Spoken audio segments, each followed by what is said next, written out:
Praise the lord. ఈరోజు దేవుని యొక్క మాట యోహాను సువార్త 2వ అధ్యాయము 1 నుండి 11 వచనాలలో జరిగిన విషయాన్ని నేను మీకు చెప్పాలనుకుంటున్నాను.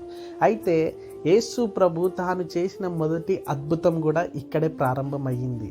అది ఒక వివాహంలో ద్రాక్షరసం అయిపోయినప్పుడు యేసు ప్రభు నీటిని ద్రాక్షరసంగా మార్చాడు. హల్లెలూయా, గ్లోరీ టు గాడ్. అయితే నేనేం చెప్పాలనుకుంటున్నానంటే, నీ జీవితంలో కూడా ద్రాక్షరసం అయిపోయిందేమో. కొద్దిసేపు ద్రాక్షరసము అనగా ఆశీర్వాదమో, దీవెననో, అభివృద్ధో ఏదో ఒకటి నీవు అనుకో, అది నీ జీవితంలో అయిపోయిందేమో. అయితే ఇప్పుడు నువ్వు ఏం తెచ్చుకోవాలి తెలుసా? నీటిని నువ్వు తెచ్చుకోవాలి.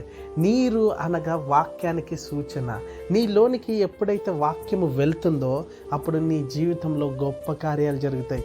ఎప్పుడైతే నువ్వు వాక్యాన్ని ధ్యానించడం నువ్వు మొదలు పెడతావో నీ జీవితంలో దేవుడు రావడం ప్రారంభమవుతుంది. ఎప్పుడైతే నువ్వు ప్రతిరోజు వాక్యాన్ని ధ్యానిస్తూ ఉంటావో నీలోనికి అభిషేకం కూడా రాబోతుంది. హల్లెలూయా, గ్లోరీ టు గాడ్. అయితే నేను ఏం చెప్పాలనుకుంటున్నానంటే, నీ ద్రాక్షారసం అయిపోయింది కాబట్టి నీవు వాక్యాన్ని తెచ్చుకోవాలి.